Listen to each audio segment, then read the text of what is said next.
어제 코스피는 오르고 코스닥은 떨어졌습니다.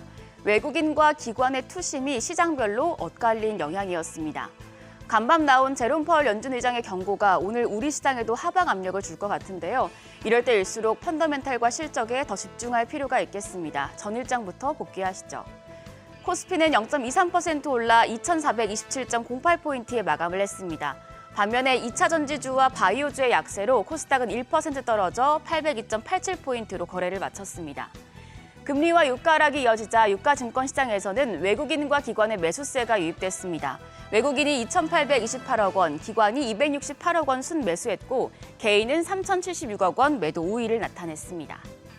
반면 코스닥 시장에서는 외국인과 기관 동반 매도 우위였습니다. 외국인이 35억 원, 기관이 662억 원 순매도했고요. 개인만이 914억 원 사자세를 보였습니다. 환율은 소폭 떨어졌습니다. 달러 대비 원화 환율은 이날 50전 떨어져 1,310원 10전에 거래를 마쳤습니다. 시가총액 상위 종목 마감 상황입니다. 유가증권시장 시총 상위 종목은 엇갈렸습니다. 반도체주는 외국인의 매수세가 유입되며 주가가 올랐는데요. 삼성전자가 0.57% 상승해 7만 300원, SK하이닉스가 0.31% 올라 종가 12만 8천 원이었습니다. 포스코홀딩스는 포스코 인터내셔널의 1조 원 규모 전기차 부품 공급 계약 소식에 덩달아서 0.88% 강세였고 네이버와 기아도 강보합으로 장을 마쳤습니다. 반면 LG에너지솔루션 2% 가까이 내렸고 삼성 바이오로직스와 LG화학 약세였고 현대차 역시도 약보합으로 장을 마쳤습니다. 코스닥 시총 상위 종목도 혼조세였습니다. 에코프로비엠과 에코프로가 나란히 하락세 보였는데요. 에코프로비엠이 2.74% 빠지며 종가 24만 8,500원, 에코프로는 1.09% 하락해 마감가는 72만 9천 원이었습니다. 포스코 DX 역시도 약보합으로 장을 마쳤고요.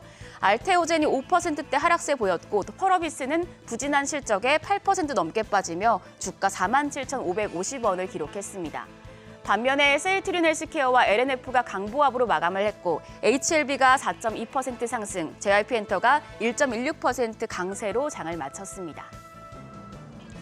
업종별로 봤을 때 실적주와 소외주를 중심으로 반등이 나왔습니다. 스텔스 관련주, 항공, 게임, 증권 업종이 강했고 유통과 음식료 섹터는 실적과 수출 호조 소식에 상승했습니다.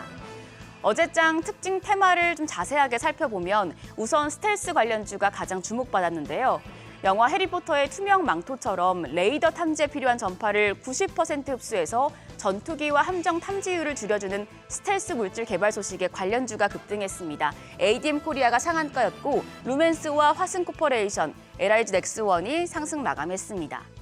항공주는 유가 하락의 수혜를 고스란히 받았습니다. 아시아나항공과 대한항공, 에어부산, TA항공이 상승 마감했고요.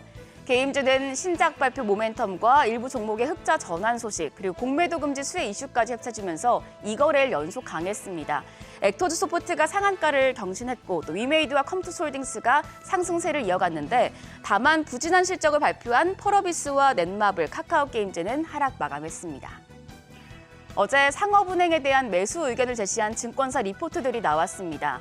정부가 공매도에 이어서 주식 양도세 기준 완화를 검토하고 있다는 보도가 나오면서 금융업종이 전반적으로 주목을 받고 있기 때문에 여기에 포함되는 은행주도 눈여겨볼 필요가 있는데요.